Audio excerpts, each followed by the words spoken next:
Olá e bem-vindos. Quando se fala em exclusão social, o que é que vem logo à cabeça? Pois é quase sempre a mesma coisa: pobreza, a falta de dinheiro. Mas e se o conceito for, na verdade, muito mais profundo e complexo? É precisamente isso que vamos fazer: desconstruir esta ideia, usando um enquadramento que é bastante poderoso para perceber o que é que realmente nos liga, ou, claro, nos desliga da sociedade. Bem, vamos começar pelo mais básico, pelo dicionário. Inclusão, diz-nos ele, é o ato de conter, de fazer parte. E exclusão é o oposto direto, não admitir, repelir. Parece uma visão muito a preto e branco, não é? Ou se está dentro ou se está fora. Simples. A questão é, será que a complexidade da vida em sociedade cabe nestas duas caixas assim, tão arrumadinhas? A resposta, como vamos perceber, é um rotundo não. A realidade tem muito mais tons de cinzento.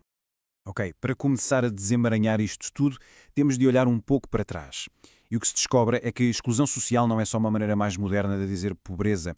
A história do termo, na verdade, é surpreendentemente recente. E isto é mesmo interessante. O conceito é relativamente novo. Não estamos a falar de uma palavra que existe há séculos para descrever os pobres. Pelo contrário, surgiu ali na segunda metade do século XX para dar nome a um fenómeno novo, um problema moderno. Vamos lá seguir esta linha do tempo. O termo nasce em França, nos anos 70. E porquê?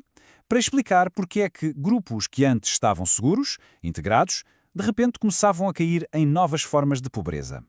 Nos anos 80, com a globalização e o desemprego de longa duração, a ideia espalha-se pela Europa. E a partir dos anos 90, torna-se uma ferramenta global para entender problemas que o dinheiro, por si só, já não conseguia explicar. Ou seja, o conceito nasceu precisamente porque a velha ideia de pobreza já não chegava para descrever a nova realidade. E esta citação de Sarah Scorrell é mesmo fundamental. Ela diz que o termo apareceu para dar nome a uma nova questão social. E qual era o centro dessa questão? Era a crise do trabalho assalariado como a principal forma de uma pessoa se sentir parte da sociedade. De repente, ter um emprego para a vida deixou de ser uma garantia. Certo, então o conceito nasceu da crise do trabalho. Mas à medida que foi ganhando força, os académicos perceberam que a coisa era bem mais complexa. E isso leva-nos à nossa segunda secção. Como é que esta ideia se transformou num modelo com várias dimensões? Um dos primeiros modelos que surgiram dividiu a exclusão em três áreas. Primeiro, a dimensão económica, que é a mais óbvia, não ter acesso ao trabalho, ao consumo. Depois, a dimensão social, a perda de laços com a família, com os amigos, com a comunidade. E, finalmente, a dimensão simbólica, ser-se rotulado com identidades negativas, ser-se visto como incompetente ou, de alguma forma, inferior. Portanto, o ponto-chave é mesmo este. A exclusão não é uma coisa que acontece de um dia para o outro. Não é um interruptor que se desliga. É um processo. Um processo gradual e com várias dimensões que nos vai desligando das várias esferas que compõem a nossa vida social. E isto leva-nos ao coração desta análise, à ideia que realmente ajuda a clarificar tudo. Nesta terceira secção, vamos apresentar um modelo visual muito poderoso que nos ajuda a perceber quais são as fundações da nossa vida em sociedade. A melhor maneira de entendermos o que nos integra na sociedade é imaginar que a nossa vida social assenta em três grandes pilares. Quando estes pilares estão fortes, sentimos-nos seguros, integrados. E que pilares são estes, então? O primeiro é o trabalho, que se tem tornado cada vez mais precário. O segundo são os laços sociais, as nossas redes de apoio, que estão também cada vez mais frágeis.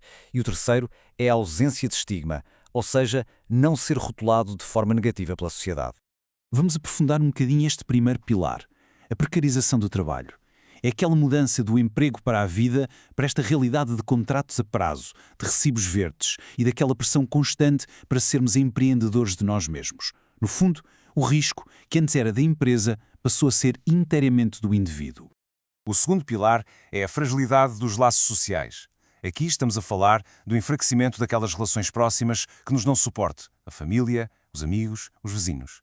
Forças como o individualismo extremo e o consumismo têm vindo a corroer, aos poucos, estas redes de segurança informais. E o terceiro pilar é o estigma, um conceito inspirado no trabalho do sociólogo Goffman. O estigma é um atributo que é visto como profundamente depreciativo. É quando a sociedade pega numa característica, seja ela física, de caráter ou de grupo, e a usa para reduzir uma pessoa inteira a um estereótipo negativo, isolando-a. Agora que já temos os três pilares bem definidos, a pergunta torna-se óbvia, certo? Vamos então entrar na quarta secção para ver o que acontece quando estas estruturas que nos sustentam começam a ceder. Então, o que é que acontece quando um, dois ou mesmo os três pilares que sustentam a nossa vida social começam a desmoronar-se? E esta tabela, olhem, isto mostra o padrão de uma forma super clara. Reparem bem, uma pessoa integrada tem os 3 pilares sólidos: trabalho seguro, laços fortes, sem estigma. Mas vejam o que acontece quando apenas um pilar falha, seja o trabalho ou os laços sociais. A pessoa entra logo numa zona de vulnerabilidade. E se falham 2, a situação agrava-se. Mas o ponto decisivo, a verdadeira exclusão, acontece aqui em baixo. É quando os 3 pilares colapsam ao mesmo tempo. É mesmo crucial entender isto. Vulnerabilidade não é o mesmo que exclusão. É uma zona de risco, um estado instável. Pensem nisto como viver numa casa onde uma ou 2 das paredes de suporte estão a rachar. A casa ainda não caiu, mas o perigo é bem real. E se a casa ainda não caiu, qual é o ponto de ruptura? É aqui que chegamos ao número-chave deste modelo todo. 3. É a perda simultânea dos 3 pilares, trabalho, laços e dignidade, que finalmente empurra alguém do precipício da vulnerabilidade para o abismo da exclusão. Bem, se esta é a anatomia da exclusão, como é que podemos pensar na cura? Na nossa última secção, vamos inverter a lógica e repensar o que é que significa verdadeiramente a inclusão. E aqui está a conclusão poderosa. Se a exclusão é a falha destes 3 pilares, então a inclusão social não pode ser só um subsídio ou um apoio financeiro. Quer dizer, uma verdadeira política de inclusão tem de atuar nas 3 frentes ao mesmo tempo.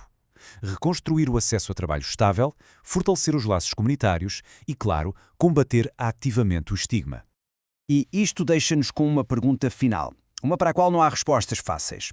Sabendo agora que a integração social depende de trabalho, de laços e de dignidade, como é que podemos, coletivamente, como sociedade, garantir que estes 3 pilares são fortes e acessíveis a todas as pessoas? Fica a reflexão.